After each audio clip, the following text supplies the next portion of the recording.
Well, hello there and welcome to our video on diminished chords. Hi, I'm Mike Hayes, and in this session we'll be taking yet another look at the world-famous diminished chord. Now, if you think the diminished chords already add a lot of tension to your music, wait till you hear what we've got in store for you today. We'll be using borrowed notes to add yet another level of drama to these chords. Now, providing we can resolve all this tension, our music will take on a whole new level of sophistication.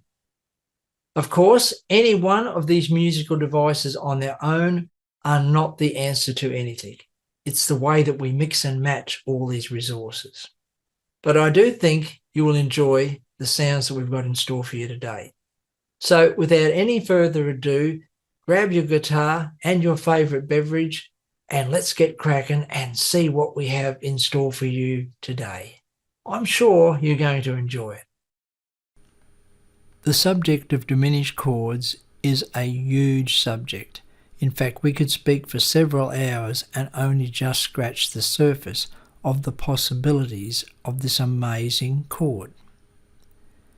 For this session, I'm going to confine all my variations and discussions on the B diminished seventh chord. The first thing I'd like to draw your attention to is that if we were to lower any note of a diminished chord by a semitone, we would get a dominant seventh chord. Let's take a closer look. I'm going to begin by lowering the F note in the B diminished chord. I'm going to lower that note down to the note E. And by doing this, the result would be an E7th chord. And what this means to us is that this B diminished chord really could function as an E7 flat 9 chord. When we move that E note back to F, the F is the flat 9th of E7 flat 9. This also means that the B diminished seventh chord could be a gateway chord to A major chords and A minor chords. Right then, let's move on to the next note in the B diminished chord, and this time we'll lower the note B by a semitone. The result being that we have a B flat dominant seventh chord, which also means that we could think of the B diminished chord as being a B flat 7 flat 9 chord, and that we could use the B diminished seventh chord as a gateway chord to E flat major and E flat minor chords. Okay, onwards and upwards. Let's move on to the next note in the B diminished seventh chord, which would be the note D. If we lower D by a semitone, we will get a C sharp dominant seventh chord. That means, once again, that the B diminished chord can function as a C sharp 7 flat 9 chord, and that we can use this B diminished chord as a gateway chord to F sharp major and F sharp minor chords. Now you're probably starting to see some of the potential that these diminished seventh chords have. But hang on to your plectrums, because the lid's going to blow off in a minute and you'll see a whole new world of possibilities. Okay, let's move on to the last note in the diminished seventh chord, and this time we'll lower the A flat chord down a semitone to the note G. And this gives us a G dominant seventh chord. So once again, we could think of the B diminished seventh chord as a G7 flat 9 chord and as a gateway chord to C major and C minor chords. What's important here is to realise that all the related dominant seventh notes are one semitone lower than the diminished chord shape. And of course, when we put all these notes together, they create a diminished chord shape a semitone lower than our original chord. Now on the screen at the moment, you'll see a diminished chord shape with the location of the notes indicated by circles with a clear centre. With this next diagram, I'm going to superimpose the original B diminished seventh chord, and these will be represented by black dots. So the black dots represent the original B diminished seventh chord, and the dots with the clear centres represent the root notes of the related dominant seventh chords. Let's go back to the location of the related dominant seventh notes, which was the diminished chord shape with the clear centres. Many of you will already know that the diminished seventh chord shape repeats every 3 frets.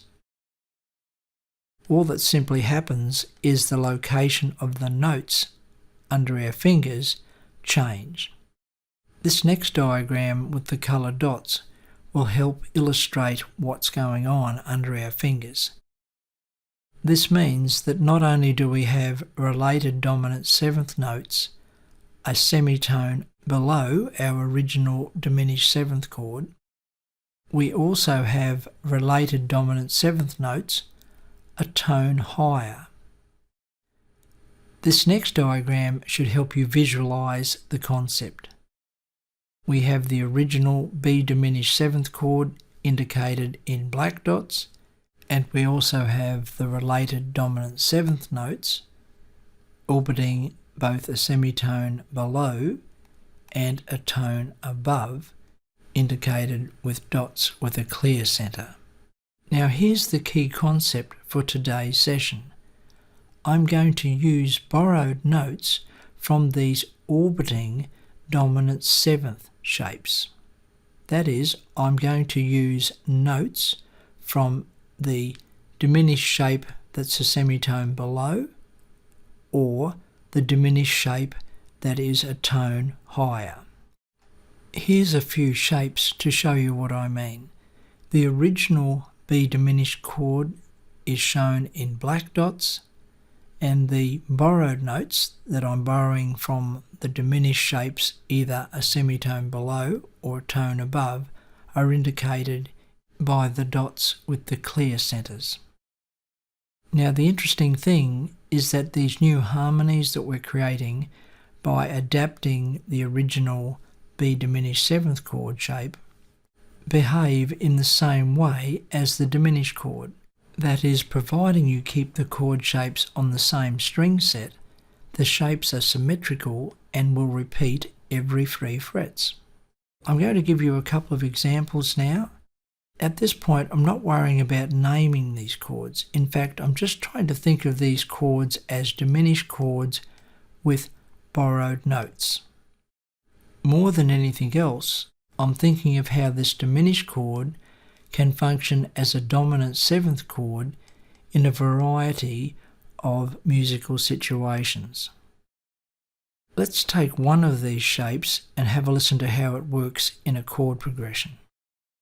Okay, here's my original B diminished chord. I'm going to add in this borrowed note. You could call this chord a G13 with a flattened ninth if you like.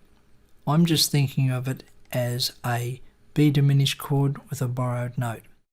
Now I'm going to use it in a 2-5-1 progression, so I'm going to use this diminished chord with this borrowed note as a 5 chord.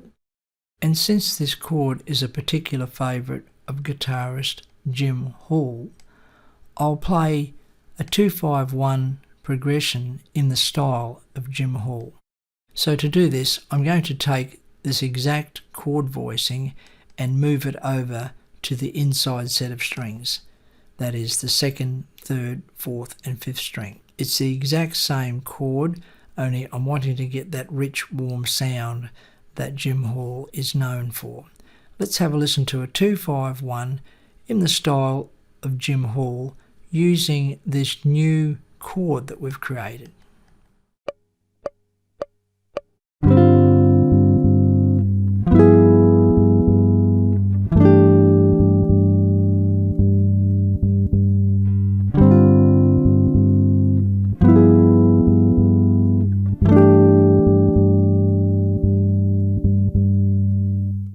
So in that example, I was thinking of our new chord as some type of G7th. Let's use this exact same chord. I'll go back to the first string set where we originally designed the shape, and this time I'll think of it as functioning as an E7.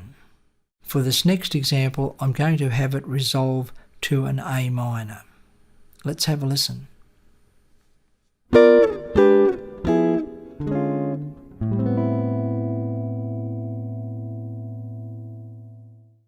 For this next example, I'm going to do the same thing, only resolve to an A major.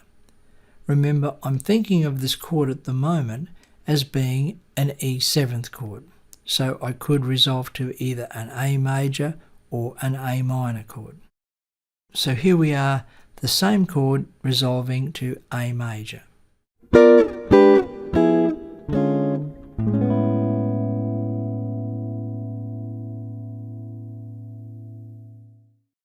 So as you can see, there's an enormous amount of potential here to think outside the box. If we take this diminished chord and look at the ways that we can consider this chord to be applied as a dominant 7th chord in several different keys, and also look at the enormous potential of creating interesting harmonies by using borrowed notes from the related dominant 7th notes. I'm going to give you one more example here. At the moment you'll see on the screen a chord progression. It's a cycle chord progression. This would work for, say, a tune like Jaw-Do, the bridge of Jaw-Do. And once again you'll see the borrowed note principle at work here. You'll see this time I've actually included 2 borrowed notes. So I have 2 notes from the original B diminished chord marked in black, and then the clear circles are the 2 notes that I've borrowed from one of the orbiting diminished shapes. Let's have a listen to how that works over the cycle progression.